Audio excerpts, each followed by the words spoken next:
இரண்டாம் தரம் யோசேப்பு தன்னுடைய சகோதரருக்கு தன்னை தெரியப்படுத்தினான்.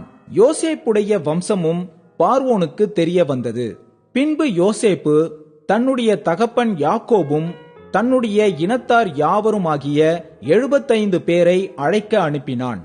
அந்தபடி யாக்கோபு எகிப்துக்கு போனான்.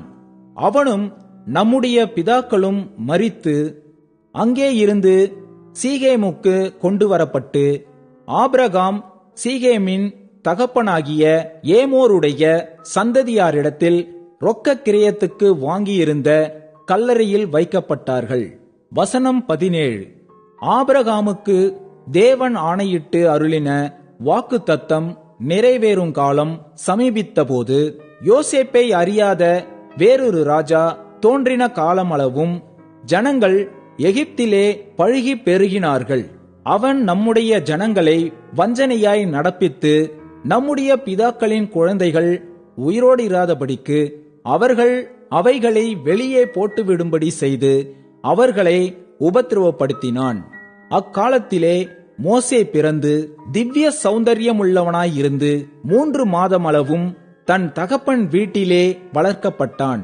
அவன் வெளியே போட்டுவிடப்பட்ட போது பார்வோனுடைய குமாரத்தி அவனை எடுத்து தனக்கு பிள்ளையாக வளர்த்தாள். மோசே எகிப்தியருடைய சகல சாஸ்திரங்களிலும் கற்பிக்கப்பட்டு வாக்கிலும் செய்கையிலும் வல்லவனானான்.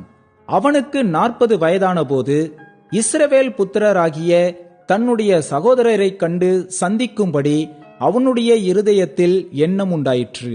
அப்பொழுது அவர்களில் ஒருவன் அநியாயமாய் நடத்தப்படுகிறதை அவன் கண்டு அவனுக்கு துணை நின்று எகிப்தியனை வெட்டி துன்பப்பட்டவனுக்கு நியாயம் செய்தான்.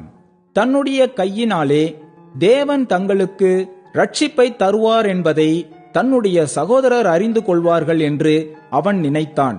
அவர்களோ அதை அறியவில்லை.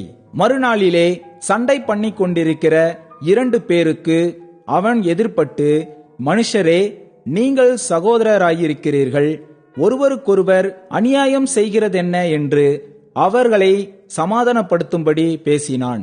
பிறனுக்கு அநியாயம் செய்தவன் அவனை பிடித்து தள்ளி, எங்கள் மேல் அதிகாரியாகவும் நியாயாதிபதியாகவும் உன்னை ஏற்படுத்தினவன் யார்? நேற்று நீ அந்த எகிப்தியனை கொன்றது போல என்னையும் கொன்று போட மனதாயிருக்கிறாயோ என்றான். இந்த வார்த்தையின் நிமித்தம் மோசே ஓடிப்போய் மீதியான் தேசத்திலே சஞ்சரித்துக் கொண்டிருந்தான். அங்கே இருக்கும்போது அவனுக்கு 2 குமாரர்கள் பிறந்தார்கள்.